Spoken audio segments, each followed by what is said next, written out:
Hi hello welcome back to our channel smart Radhika. Okay friends, అందరూ ఎలా ఉన్నారు? బాగున్నారా? ఈరోజు వీడియోలో అయితే నేను గోరు చిక్కుడుగాయ పల్లి ఫ్రై అనమాట. ఇది చాలా చాలా టేస్టీగా ఉంటుంది. కొంచెం డిఫరెంట్ ప్రాసెస్, మీరు తప్పకుండా ట్రై చేయండి, మీకు తప్పకుండా నచ్చుతుంది. ఓకేనా? మన వీడియోస్ని ఎవరైనా ఫస్ట్ టైం చూస్తుంటే తప్పకుండా సబ్స్క్రైబ్ చేసుకోండి. అదేవిధంగా కింద ఉన్న బెల్ ఐకాన్ని క్లిక్ చేయండి. దాని ద్వారా నేను పెట్టే నోటిఫికేషన్స్ అన్నీ మీ దాకా వస్తాయండి. ఓకేనండి, ఇంకెందుకు లేటు, ఈ కర్రీ ఎలా రెడీ చేసుకోవాలో చూసేద్దాం. ఓకేనా? మరి వీడియోలోకి వెళ్ళిపోదాం.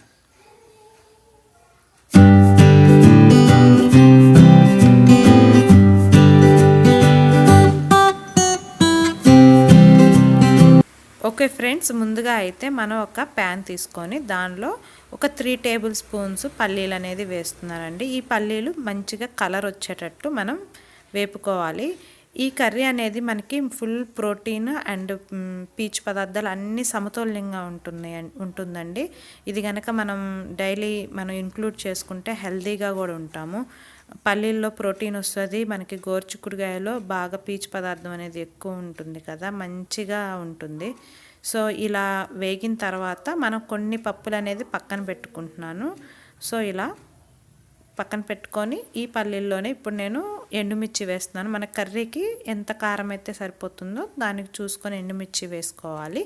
తర్వాత ధనియాలు వేస్తున్నాము, ఒక 2 స్పూన్స్ ధనియాలు వేస్తున్నాము. ఇక్కడే మనం ఎండు కొబ్బరి ముక్కలు ఉంటే వేసుకొని వీటితో పాటు ఫ్రై చేసుకోవాలండి. నా దగ్గర ఎండు కొబ్బరి పొడి ఉంది. సో నేనైతే లాస్ట్లో స్టవ్ బంద్ చేసిన తర్వాత పౌడర్ అనేది వేస్తున్నాను. ముందుగా వేస్తే ఇది తొందరగా ఎర్రగా వచ్చేస్తుంది, మాడిపోతుంది అనమాట. సో అందుకని చెప్పి స్టవ్ బంద్ చేసిన తర్వాత వేసాను. ఇది చల్లార్చుకొని మనం గ్రైండ్ పట్టుకోవాలి, పొడిలాగా రెడీ చేసి పెట్టుకోవాలి. నెక్స్ట్ అయితే ఇప్పుడు అదే పానీలో ఒక 2 స్పూన్స్ ఆయిల్ అనేది వేస్తున్నాను.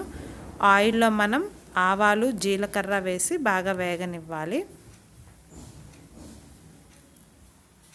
ఇలా ఆవాలు జీలకర్ర వేగిన తర్వాత మనం ముందుగా కట్ చేసి పెట్టుకున్న గోరుచిక్కుడుకాయ ముక్కల్ని వేస్తున్నాను. ఇవేం ముందుగా ఉడకబెట్టాల్సిన పని లేదండి, ఈ ఆయిల్లో కొంచెం వేపుకుంటే సరిపోతుంది.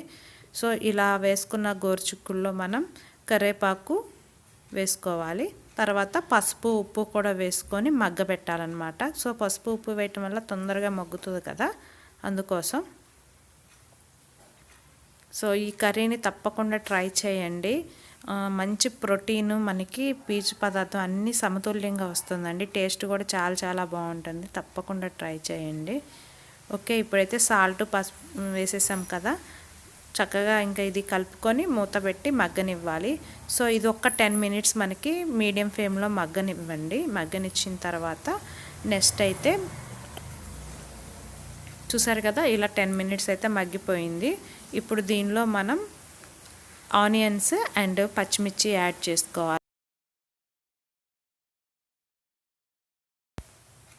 ఇలా ఆనియన్స్ పచ్చిమిర్చి యాడ్ చేసిన తర్వాత ఇంకా మనకి 10 మినిట్స్ మగ్గబెడితే కర్రీ బాగా వేగుతుందనమాట. ఈ గోరుచిక్కుడుకాయలు అనేది బాగా వేగిన దాకా ఇలా వేసుకోవాలి. ఆనియన్స్ అనేది ముందు వేయకూడదు ఈ కర్రీలో. గోరుచిక్కుడుకాయ మగ్గిన తర్వాత, సగం మగ్గిన తర్వాత ఆనియన్స్ యాడ్ చేస్తే మంచి టేస్ట్ ఉంటుంది అనమాట ఆనియన్స్కి.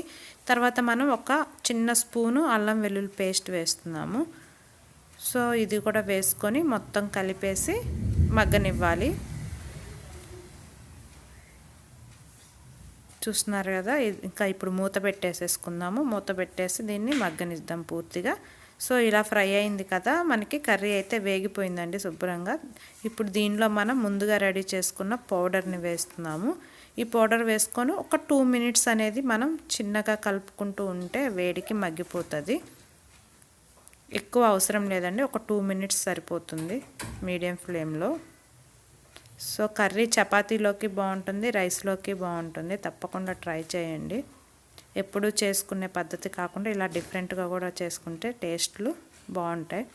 అదేవిధంగా మనం ముందుగా కొన్ని పల్లీలు ఉంచుకున్నాం కదా, దాన్ని పలుకులుగా కొట్టేసి దీనిలో వేస్తున్నాను. ఎందుకంటే అక్కడక్కడ తగులుతుంటే బాగుంటుంది టేస్ట్. అదిగాక దీన్ని కర్రీ నేమే మనం పల్లీ కారం అన్నాం కదా, అందుకోసమని. సో మన కర్రీ అయితే రెడీ అయిపోయిందండి. మీరు తప్పకుండా ట్రై చేయండి, మంచిగా ఉంటుంది అండ్ హెల్దీ కూడా. దీంట్లో కావాల్సిన ప్రోటీన్స్ ఫైబర్ అన్నీ ఉంటుంది. ఓకేనా, మీరు తప్పకుండా ట్రై చేసి టేస్ట్ చేసి కామెంట్ చేయండి. ఓకేనా ఫ్రెండ్స్, మరి బాయ్.